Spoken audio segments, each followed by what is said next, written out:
Well, there are, for the government, on behalf of the government, there are three major challenges which are being faced currently. I would say the first challenge is the economic stability of the country, which comes from, how much dollars you have versus the demand and supply of dollars in Pakistan. So Pakistani reserves were left at 10.8 billion US dollars when we took over. And that is not even enough for 1.5 months of your import cover, because your imports are almost. So that is the biggest challenge, the shortage of dollars. We were heading towards a current account deficit of almost 16 to 18 billion US dollars this year. Plus we have our, debt profile. So that is a big challenge. And for that, you've seen that the Prime Minister went to Saudi Arabia. The Prime Minister went to United Arab Emirates, to renew the facilities, ongoing facilities of, which we are, of dollars that we've borrowed from those countries. And similarly, you saw the finance minister go to the United States to continue on the IMF's seventh review. So that is also an ongoing thing. So that is one big challenge.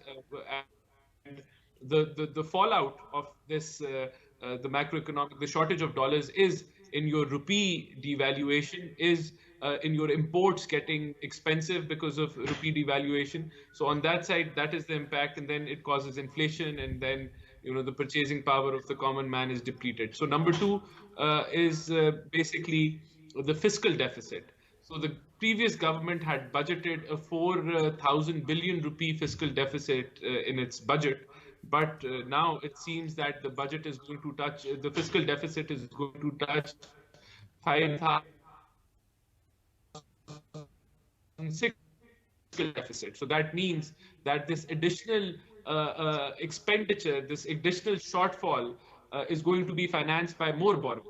And as you know, that the LIBOR, or the policy rate, has already risen up to almost 13%. So the borrowing costs have risen. So that is a cause of major concern.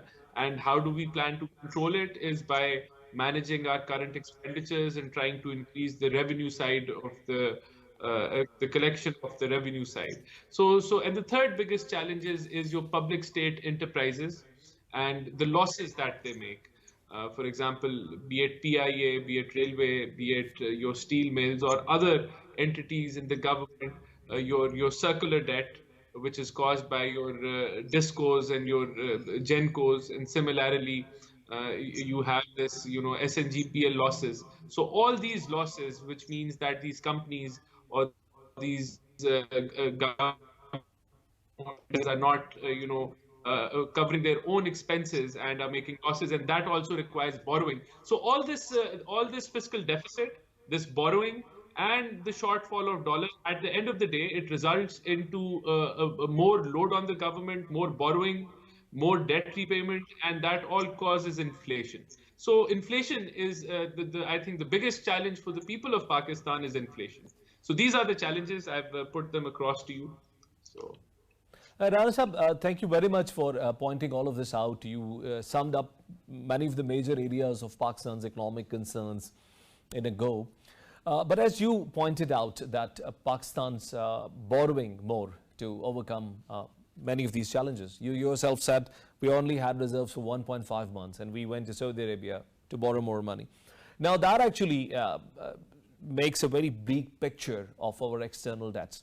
Help us to understand, because every time when a new government takes guard in the country, they point out their fingers toward the previous government and say we have inherited a massive amount of foreign debts, and these debts are exacerbating with each passing day. What is the picture of this? What is the exact picture of the external debts that we are in at the moment? I think the total foreign debt of the country was around 130 billion US dollars in December 2021. And when we left, it was at 95 billion US dollars. So that is the exact status that I'm informed of. But the question is, how do we overcome it? Now, the problem is that we have a trade deficit of almost, we've reached at 40 billion US dollars in 10 months. This year I'm talking about. So what is a trade deficit? It means the quantity, the value of the goods you export and the value of the goods you import. So the gap is that we're importing almost 40 billion worth of more goods into Pakistan than we're exporting. So this is the fundamental challenge that the economy of Pakistan faces. And what is the solution? The solution, to state it simply, is simply that you set up more export-oriented industry, and you increase your exports. Plus, you import substitute. The things that you're importing, you start manufacturing them in Pakistan.